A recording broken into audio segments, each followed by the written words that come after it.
त्या मुलीवरती आता काही दिवसापूर्वी बलात्कार करून तिचा निर्घुण खून केला, त्या आरोपीचे संबंध भाजपाच्या पदाधिकाऱ्यांसोबत होते, ते सुद्धा मी ठोस पुरावे दिले होते.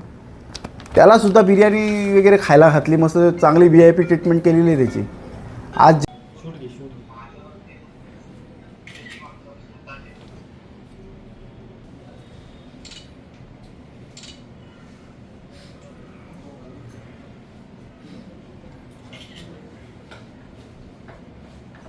दो करना पड़ेगा एक ही दोनों परमिशन घ्यावं लागेल.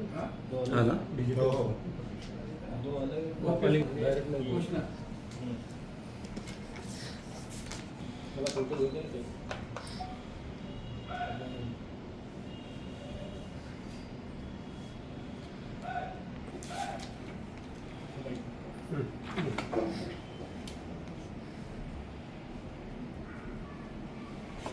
शूट घे शूट घे.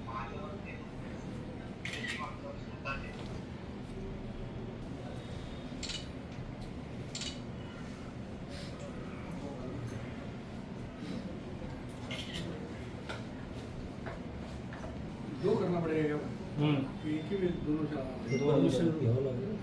हा ना, डिजिटल दो अलग वो पहले डायरेक्ट नाही पूछना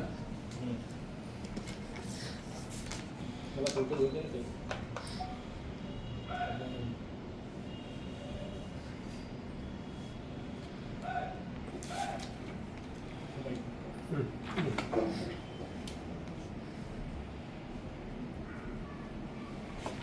बोला. माझ्यावरती जो गोळीबार झाला भर पोलीस स्टेशनमध्ये, त्याच्यातले फरार असलेले आरोपी हे अजून पोलिसांना भेटत नाही. मी त्यांचे अनेक वेळा ॲड्रेस सांगितले. दहागाव फार्म हाऊसला काही लपले होते, काही दिवस काही लोढामध्ये काही दिवस लपले होते.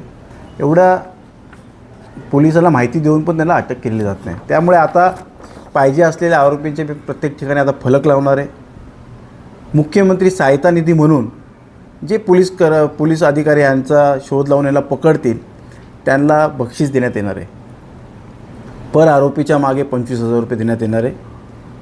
त्याचं कारण असं की आता 2 आरोपींना टोटल 3 आरोपींना जामीन मिळालेला आहे. आपल्या सगळ्यांना माहिती असेल, साताऱ्याचे जे न्यायाधीश होते धनंजय निकम, त्यांना 5 लाख रुपये लाच घेताना पकडलेलं आहे. म्हणजे आज जज लोकांना सुद्धा आपल्याला संशयरित्याने पाहायला लागते. कारण की अशा बाबासाहेब आंबेडकरांच्या संविधानात्मक दालनामध्ये माझ्यावरती त्या ठिकाणी गरीब लोकांना ज्या लोकांवर अन्याय होतो त्या ठिकाणी न्याय मिळतो, अशा ठिकाणी माझ्यावरती गोळीबार झाल्यानंतरसुद्धा अशा लोकांना जामीन मिळतो. आणि भाजपाच्याच पदाधिकाऱ्यांना वेगळा न्याय आहे महाराष्ट्रात आणि इतर लोकांना वेगळा न्याय आहे. आज भाजपाचे पदाधिकारी असलेला वैभव गणपत गायकवाड हा कल्याण डोंबिवलीचा भाजपाचा युवा नेता म्हणून आहे. त्याला पद आहे, ते अजूनपर्यंत त्याला पदावरसुद्धा काढलेलं नाही. म्हणजे हे याच्यावरनं कळून येतं की कशा पद्धतीचा कायदा सुव्यवस्था चालू आहे.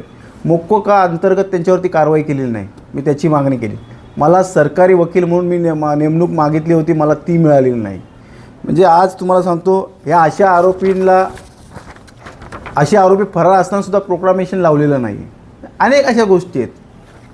म्हणजे त्यामुळे आज असा पाऊल उचलावं लागतं की आम्हाला स्वतःलाच, माझ्यासारख्या व्यक्तीला न्याय जर मिळत नसेल तर गोरगरीब माणसाला न्याय काय मिळेल पोलीस स्टेशनमध्ये. आज मी DCP झाले, ॲडिशनल CP झाले, CP झाले.